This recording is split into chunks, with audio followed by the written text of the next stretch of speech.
Isang mapayapang kaharian na ang ngalan ay Brebanya. Namumuno ang dalawang magkasama na sina Haring Fernando at Reyna Valeriana at kanyang tatlong anak. Isang gabi na panaginipan niya ang kanyang bunsong anak. Juan! Oh, mahal ko! Ano bang nangyari sa iyo? Gamutan. May isang ibon na ang pangalan ay Adan, na pag ito'y marinig mo, gumanda at ang sakit mo'y mawawala. Matatagpuan ito sa bundok na Tabor. Ma, hanapin ko ang ibong Adan sa bundok ng Tabor upang ikaw ay gumaling na. Pedro, anak, ayanin mo sila. Ayaw kong mawalan ng anak. Mas ayaw ko mawalan ng ama!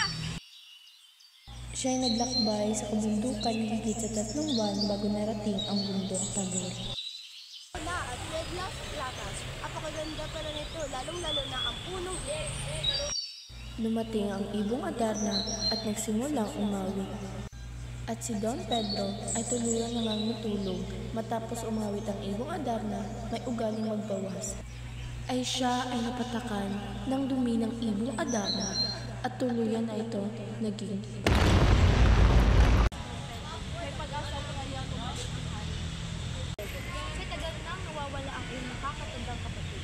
Panahon na siya'y hanapin mo sa bundok ng Tabor at ang makakapagpagamot sa iyo.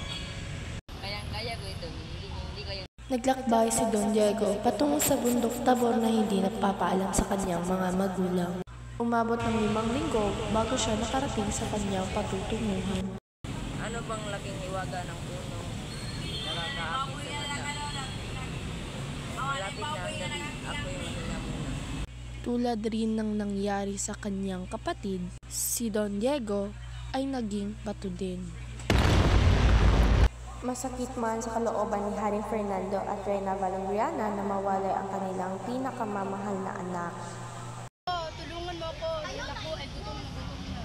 Ito po, tinapay, galing po. Salamat iyo, ano ba ang paglilingkod ko sa iyo? Saan po ba hanapin ang anak na nakakita?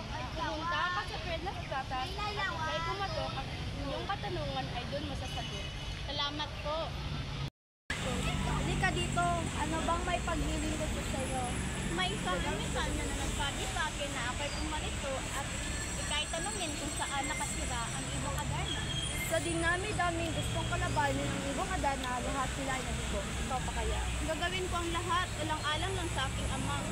Ito ay gintong sintas, iyan ang gagamitin mo upang mahuli mga Adarna. At tumayo ka na sapagkat ito na ang oras na dadating na ang ibong Adarna.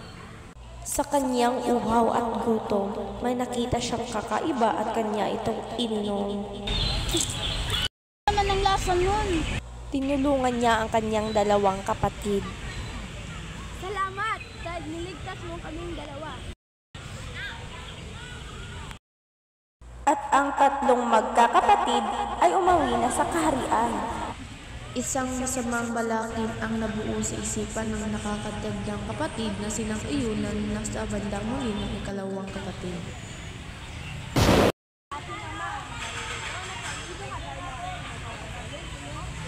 Nasaan si Juan? Hindi ko namin alam. Ngunit ganito yung halog ko na tayo ngayon. Taga ang ibong Adarna, kay pangit pala niya. Awit ang ibong Adarna. At ang hari ay gumaling na.